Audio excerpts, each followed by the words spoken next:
अस्सलाम वालेकुम, this is ghost from Pakistan strategy forum. तो आज हम एक और कंपैरिजन वीडियो बना रहे हैं जिसके अंदर हमें काफ़ी दो इंटरेस्टिंग एयरक्राफ्ट्स को कंपेयर करेंगे जो कि पाकिस्तान एयरफोर्स की इन्वेंटरी में इस टाइम मौजूद हैं। तो पहला एयरक्राफ्ट है F-16 ब्लॉक 52 और दूसरा एयरक्राफ्ट है शर्ली J-10C। तो पीएफ ने चाइना से इसी साल 2022 में J-10C को एक्वायर किया है टू काउंटर इंडियन राफेल, और अब J-10C जो है वो इफेक्टिवली पाकिस्तान एयरफोर्स का फ्रंट लाइन और मोस्ट एडवांस फाइटर बन चुका है। तो आज हम इन्हीं दो एयरक्राफ्ट्स के बारे में बात करेंगे और इन्हें हर लिहाज से कंपेयर करेंगे, क्योंकि कुछ लोग अब भी समझते हैं कि जो F-16 ब्लॉक 52 है वो अब भी पाकिस्तान एयरफोर्स का फ्रंट लाइन फाइटर है। तो इससे पहले वीडियो में आगे बढ़ने से पहले अगर आप लोगों ने अभी तक चैनल को सब्सक्राइब नहीं किया तो please make sure to like this video and subscribe to the channel.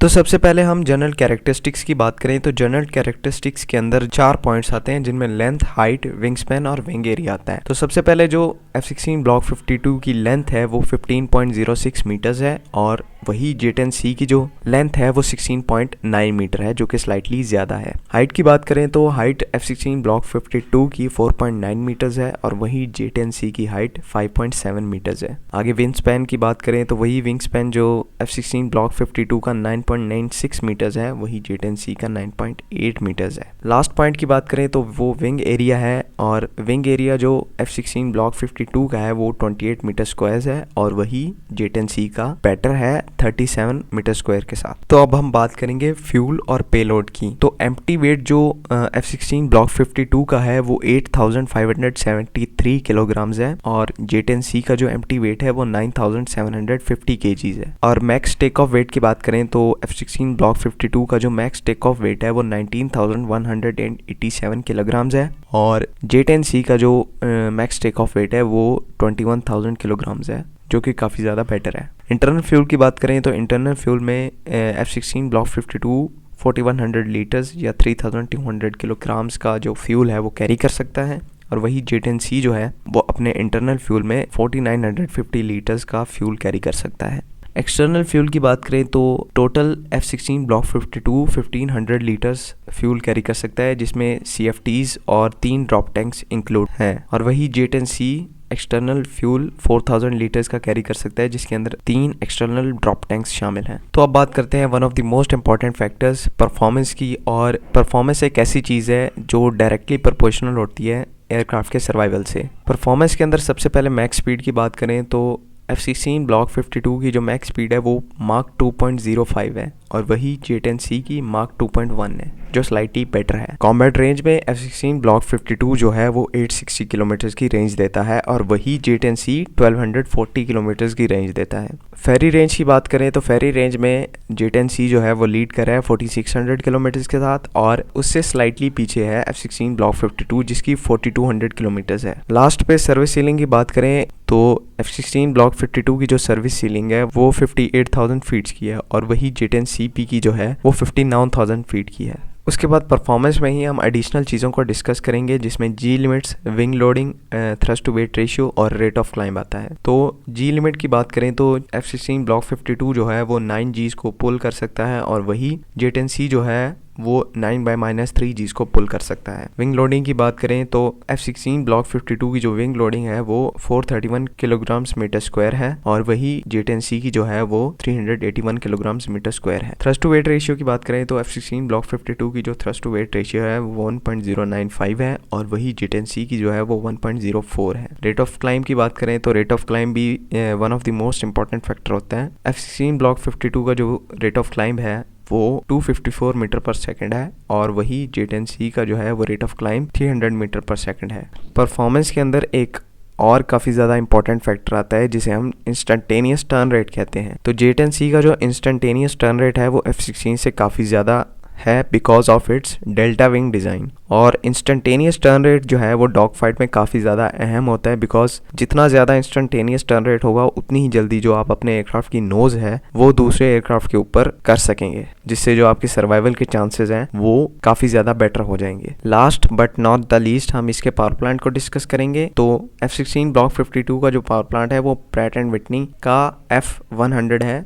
और वही J-10C का WS-10B है। ब्लॉक 52 के इंजन का जो ड्राइव थ्रस्ट है वो 79 किलो न्यूटन्स और वही J10C के WS-10B का जो ड्राई थ्रस्ट है वो 89.17 किलो न्यूटन है। आफ्टर बर्नर की बात करें तो आफ्टर बर्नर में जो ब्लॉक 52 के इंजन का थ्रस्ट है वो 129 किलो न्यूटन्स का है और वही J10C का इंजन का 142 किलो न्यूटन्स का है। दोनों पावर प्लांट के वेट की बात करें तो ब्लॉक 52 के पावर प्लांट का वेट तकरीबन 1700 किलोग्राम्स है और वही J10C का स्लाइटली लोअर है 1704 किलोग्राम्स के साथ। तो अब हम बात करेंगे दोनों एयरक्राफ्ट के रेडार्स के बारे में। तो F-16 ब्लॉक 52 जो है वो APG-68 पल्स डॉपलर रेडार को कैरी करता है। ये एक पल्स डॉपलर रेडार है और काफ़ी पुरानी टेक्नोलॉजी है। इस रेडार की जो रेंज है वो 5 मीटर स्क्वायर RCS के ऑब्जेक्ट के लिए 105 किलोमीटर्स है और जो इसकी सर्च कवरेज है वो 120 डिग्रीज की है। दूसरी तरफ अगर बात करें J10C के रेडार की तो J10C में एक AESA रेडार लगा हुआ है जिसका नाम KLJ-17 है। इस रेडार के बारे में काफ़ी ज़्यादा इन्फॉर्मेशन जो है वो पब्लिक नहीं है, लेकिन हमारी रिसर्च के मुताबिक इस रेडार की जो डिटेक्शन रेंज है वो 5 मीटर स्क्वायर RCS वाले टारगेट के लिए 210 किलोमीटर्स है और 3 मीटर स्क्वायर RCS के टारगेट के लिए 140 किलोमीटर्स और 1 मीटर स्क्वायर RCS के टारगेट के लिए 100 किलोमीटर्स है। अब AESA रेडार का एडवांटेज यहाँ पर ये है कि AESA रेडार जो है वो जितनी भी इंटेंस इलेक्ट्रॉनिक वॉरफेयर जैमिंग हो या कोई भी इंटेंस बैटल ग्राउंड एनवायरनमेंट हो, जो AESA रेडार है उसकी वर्किंग इफेक्ट नहीं होती और वो परफेक्टली वर्क करता है। वेयरएज जो पल्स डॉपलर टेक्नोलॉजी है ये इंटेंस जैमिंग एनवायरनमेंट में काफ़ी ज़्यादा इफेक्ट होती है और जो इसकी परफॉर्मेंस है वो काफ़ी ज़्यादा डाउनग्रेड हो जाती है। एक और जो फैक्टर है जो J10C को काफ़ी ज़्यादा सुपीरियर बनाता है F-16 ब्लॉक 52 से है वो इसका IRST सेंसर है जो कि F-16 में अवेलेबल नहीं है। इस IRST सेंसर के बारे में जो इन्फॉर्मेशन है वो काफ़ी लिमिटेड है, बट स्पेकुलेटेड रेंज जो है इसकी वो 50 किलोमीटर प्लस है।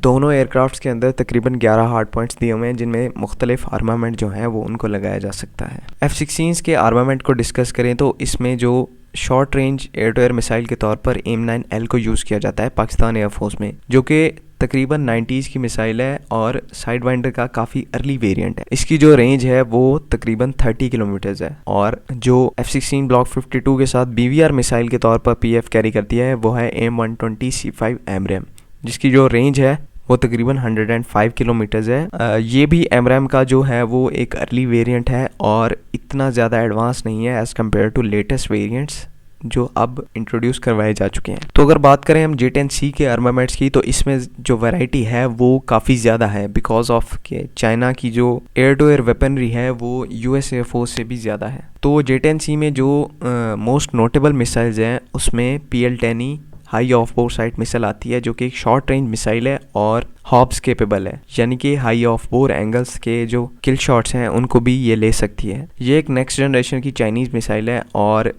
ये जो ज़्यादा इफेक्टिव होती है वो हेलमेट माउंटेड डिस्प्ले के साथ होती है। इस मिसाइल की जो जिम्बल लिमिट है वो 90 डिग्रीज़ है, यानी कि ये 90 डिग्रीज तक के एंगल पर अगर एयरक्राफ्ट हो तो उसको शॉट डाउन कर सकती है। इस मिसाइल के अंदर थ्रस्ट वेक्टरिंग और एंटी जैमिंग जैसे फीचर्स आते हैं और अगर इस मिसाइल को इसके एग्जैक्ट पैरामीटर्स के अंदर फायर किया जाए तो इसका जो हिट रेट है वो ऑलमोस्ट 100% है। दूसरी तरफ PVR में J10C में जो मोस्ट नोटेबल मिसाइल है वो PL-15 है और एक ऐसी मिसाइल है जिससे USP अभी तक परेशान है। इसकी जो रेंज है वो 200 किलोमीटर रिपोर्ट की जाती है जो कि इसे अपने वेस्टर्न काउंटर पार्ट्स पर एक एज देती है। इस मिसाइल के अंदर अपना एक AESA रेडार लगा होता है जो कि पायलट को fire and forget capability provide करता है और इसकी जो हाई मैनूवरेबिलिटी है वो इसके जो हिट चांसेस हैं उनको काफ़ी ज़्यादा इंक्रीज करती है। अब यहाँ पर आप PL-15 की लिथैलिटी का अंदाज़ा इस चीज़ से लगाएं कि अमेरिका का जो सबसे लेटेस्ट BVR मिसाइल A120D है उसकी जो